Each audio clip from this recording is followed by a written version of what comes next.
বাবা, এই বাবা। আরে বোমা, দাদু ভাই, তোমরা আইছো? এতদিন পর আমার সংসারটা পরিপূর্ণ হইলো। বাবা, আপনি এই শরীর নিয়ে আমার মেয়েকে ধরছেন? আপনার শরীরের অবস্থা দেখছেন?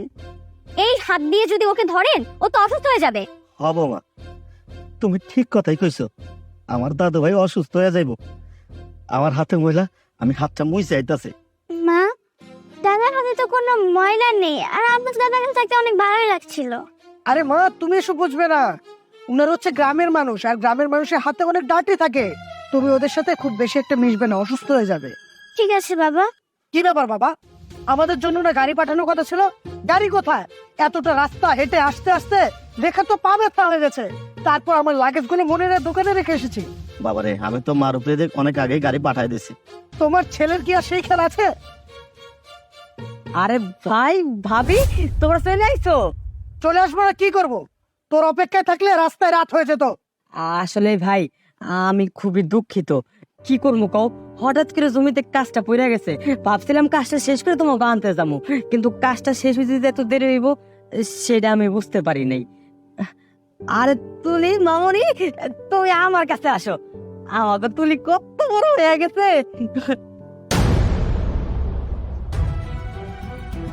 তোমার শরীরের অবস্থা দেখছো? ইস, পুরা শরীরের মধ্যে কি গন্ধ, দুর্গন্ধ আলার শরীর। এই হাত দিয়ে যদি তুমি আমার মেয়েকে ধরো, ও তো অসুস্থ হয়ে যাবে। না, আমি অসুস্থ হব না, আমি ঠিক আছে যাই না। দেখো তুলি, তুমি যদি এরকম আজে বাজে কথা বলতে থাকো, আমি কিন্তু এখানে এক মুহূর্ত থাকবো না। তোমাকে নিয়ে আজকে এখান থেকে চলে যাব। আমি এখন যেতে চাই না, আমি এখানে থাকবো। ভাবি, শুধু শুধু আপনি আমার জন্য ওরে এতগুলা কথা কেন শুনাইতেছেন? আমি ওরে ধরবো না। আর ঠিকই তো, আমার শরীরে কত ধরনের ময়লা, আমারই ভুলটা হয়েছে ওরে ধরতে যাওয়া। বৌমা, তুলি তো আমাকে বংশের প্রদীপ। এই আমার রাত্রে আমাদের কাছ থেকে আলাদা করে ফেলতেছো। আরিফ, দেখছো দেখছো তোমার বাবা কি বলছে? আমি তোমাকে আগেই মানা করেছিলাম যে এখানে আসার কোনো দরকার নেই। দেখো বাবা, তুমি আমার বউয়ের সাথে এভাবে কথা বলতে পারো না। যদি এভাবে কথা বলো, আমি কোনোদিনই বাড়িতে আসবো না। আরে ভাই, কি কইতেছো? না না না ভাই, তুমি এই কথা কইও না। তুমি বাবার কথায় কোনো কষ্ট পাও না। আর ভাবি, তোমার এই বাড়িতে যেমনে খুশি তুমি তেমনি থাকবা। আর যদি কোনো দরকার হয়, এই যে আমার বউরে দেখতেছো, ওর নাম সাথী, ওরে তুমি কইবা, ও তোমার সব কাজ করে দেবো। সালাম করো। এই, থাক তো, এসব সালাম টালামের কোনো দরকার নেই। যাও, আমাদের জন্য গোসলের ব্যবস্থা করো। এ বাবা, সরো তো। এসো, বাবু আসো। বউ, তুমি ভাবির কথায় মন খারাপ করো না। তুমি এক কাজ করো, যাও তুমি যাইয়া তাদের জন্য গোসলের ব্যবস্থা করো, আর রান্নাঘরে যাও, রান্নাঘরে যা রান্নার ব্যবস্থা করো। সব কি ব্যাপার বাবা, তুমি এনে মন খারাপ করে দাঁড়ায় থাকবা? দেখলে আমার ছেলে আর ছেলের বোর আচরণ। ওরে ওরে বিদেশ পাঠাইছি, ও অনেক শিক্ষিত হয়েছে, কিন্তু এই যে ওর শিক্ষা, আমার নাতিনদারে আমি আদর করতে পারলাম না। আমার আমার হাতে রাখি মহিলা। বৌমা বললো, ছেলে দাঁড়ায় দাঁড়ায় দেখলো, কিন্তু কোনো প্রতিবাদ করলো না। বাবা, তুমি ভাবে কোনো কথা মন খারাপ করো না। দেখো ভাবি আর এবার প্রথম গ্রামে আসছে তো, তার জন্য এমন করতেছে। দেখো এই জায়গায় কিছুদিন থাকলে সব ঠিক হয়ে যাইবো। আর তুমি আর মন খারাপ করো না তো, তুমি ঘরে যাও, আর দেখি আমি বাজারে গিয়ে বড় মাছটা পাই কিনা।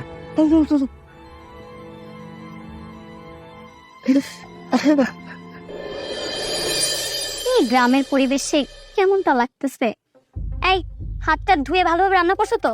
ভাবি, এটা আপনি কি ধরনের কথা বললেন? আমরা গ্রামের মানুষ বলে কি এতই অপরিষ্কার?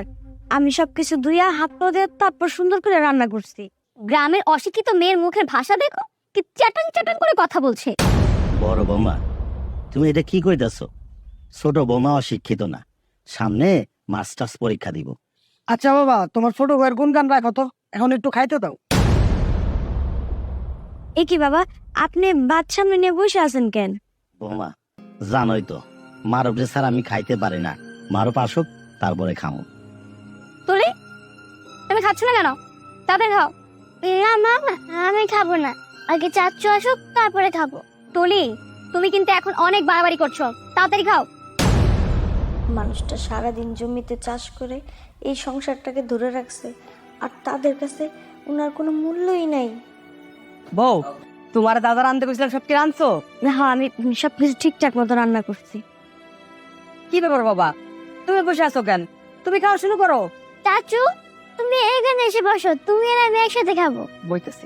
এই না না, তোমার এখানে বসে খেতে হবে না, তুমি যাও, আমরা খাওয়া শেষ করে পরে এসে বসে খাও। আর তাছাড়া তোমার অবস্থা দেখছো, এই অবস্থাতে বসবে আমাদের সাথে খেতে? অসম্ভব, তুমি পরে খেও, যাও। আরে ভাই, তোর কি কোনো সাধারণ জ্ঞান নাই? এই নোংরা শরীর নিয়ে আমরা খাইতে বইবি? যা আগে গোসল কর, তারপরে খাই। আর আমরা তো দূর থেকে এত কষ্ট করে আসছি, আমাকে খোদা লাগছে, এটা বুঝোস না? যা। তুমি আমার জায়গায় এসে বসো, আমি তোমার খাবার নিয়ে আসি। না বউ, তোমার আমার জন্য খাবার আনতে হইব না। আমার খাবার আর ইচ্ছা নেই, তোমরা খায় নাও, আমি আইতেছি না, পরে খামো না। ঢং দেখলে আর বাঁচি না। আরিফ, এই পরিবেশের অবস্থা দেখছো? তুমি আমাকে গ্রাম দেখতে নিয়ে আসছো, আমার গ্রাম দেখা শেষ। আর তাছাড়া এখানে বেশি দিন থাকা যাবে না। এখানে বেশি দিন থাকলে হয় আমি অসুস্থ হব, না হয় তুমি অসুস্থ হবো, না হয় আমাদের মেয়ে অসুস্থ হবে। তাই যত তাড়াতাড়ি হোক এখান থেকে চলে যেতে হবে। আচ্ছা আচ্ছা, তুমি একটু শান্ত হও, যত তাড়াতাড়ি পারি আমরা চলে যাব। আমার ছেলেকে খাওয়াতে বসিয়ে কুকুরের মতো অপমান করেছে, সেখানে আমি বাবা হয়ে ছেলের অপমান সহ্য করে কি করে গলা দিয়ে খাবার নামাই? বাবা, আপনি বারাবার থেকে উঠে যাচ্ছেন কেন? বাবা, আমার খাওয়ার রুচিটাই নষ্ট হয়ে গেছে। এই ডাটি পরিবেশে আর থাকবো না, এখানে থাকলে মেয়েটাকে মানুষই করতে পারবো না।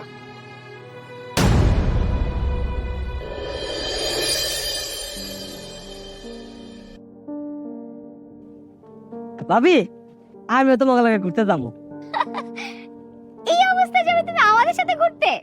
আরিফ, দেখো তোমার ভাই কি বলছে, সে নাকি আমাদের সাথে এইভাবে ঘুরতে যাবে। তুই যদি এই নোংরা পোশাকে আমাদের সাথে ঘুরতে যাস, তাহলে কি আমাদের মান সম্মান থাকবে? আমরা বিদেশ থেকে এসেছি, আমাদের পোশাকের আভিজাত্যই আলাদা। তুই বলতো, তোকে কি আমাদের সাথে মানায়? ভাই, আমি জানি যে তোমাকে লাগে আমার মানায় না, কিন্তু কি করবো কও? তোমরা তো গ্রামে নতুন, তোমরা তো গ্রামে কোনো কিছুই ভালো মতো ছিল না। যদি রাস্তাঘাটে কোনো বিপদ হয়, তার জন্যই আমি তোমাকে লাগে যাইতে চাইছিলাম। তা ঠিক আছে, তোর যেতে হবে না। তুই এই ফোনটা নে, দিস ইজ ইয়োর ফোন। হ্যাঁ, তুই তো আবার ইংলিশ বুঝিস না। আচ্ছা ভাই, আমি তাহলে আসছি। তুমি কি সত্যি সত্যি ওকে ফোনটা দিয়ে দিলা? আরে তুমি কি পাগল হয়ে গেছো নাকি? আমরা তো অনেকদিন পরে গ্রামে আসছি, আর গ্রামের রাস্তাঘাট কিছুই চিনি না, কোনো বিপদ হতে পারে। আর এই গ্রামে আমাদের একটা চাকর দরকার, এই জন্য ওকে এই ফোনটা দিলাম। ওই ফোনটা ইউজ করতে থাক, আর আমাদের কাজগুলো করতে থাক। আবার যখন চলে যাব তখন বলবো, এই ফোনটা দে, দিস ইজ মাই ফোন। চলো চল, আসো। চল। ফোন? হ্যাঁ হ্যাঁ হ্যাঁ, দাঁড়া। বলে, এই, তুমি ওকে ধরছো কেন? এইখানে আসার পর থেকে একটা না একটা দুর্ঘটনা আমার মেয়ে লেগেই আছে। ভাবি, আপনি এটা কি কথা কইতাছেন? দোষ করলেন আপনারা আমার উপর চাপাই দিতেছেন? আপনারা তো বেখেয়ালি ভাবে চলাফেরা করতেছিলেন, আর তার জন্য তো এই মেয়ের আজকে এত বড় একটা ক্ষতি হতে যাইতেছিল। তোদের কারণে আজকে আমরা গ্রামে এসেছি। যদি আমরা গ্রামে না আসতাম, আমার মেয়েটার এত বড় বিপদ হতে যেত না। তুলিমা, আমরা কালকে এখান থেকে চলে যাব। আসো মা। চলো।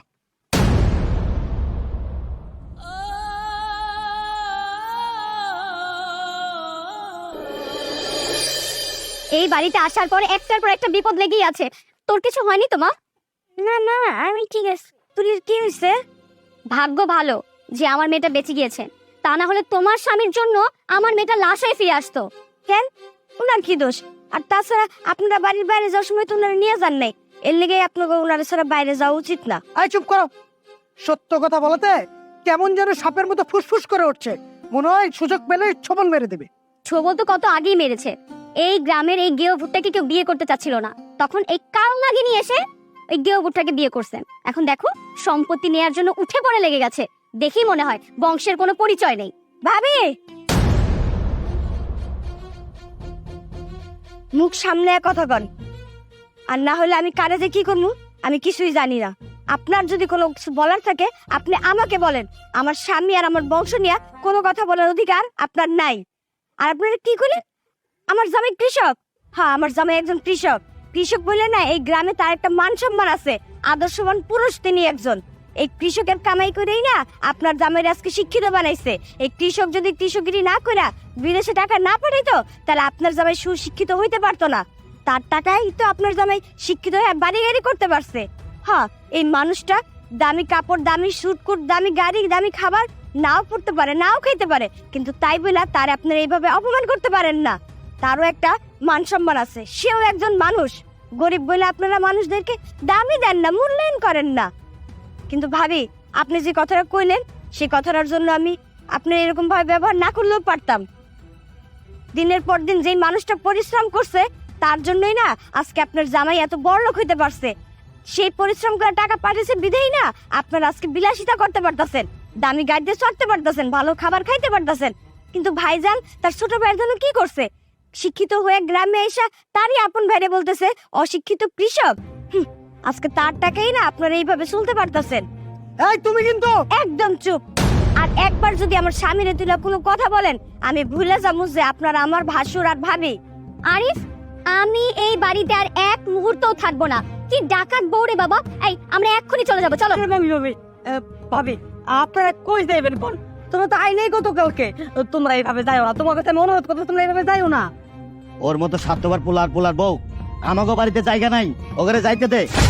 বাবা, তুমিও আমাদের চলে যেতে বলছো? তোর ওই মুখে বাবা ডাকবি না, আমি আর তোর মুখে বাবা ডাক শুনতে চাই না। চলে যা। আসো তো। এতদিন পরে তুমি এটা কাজের মতো কাজ করছো, এই না হলে আমার বৌমা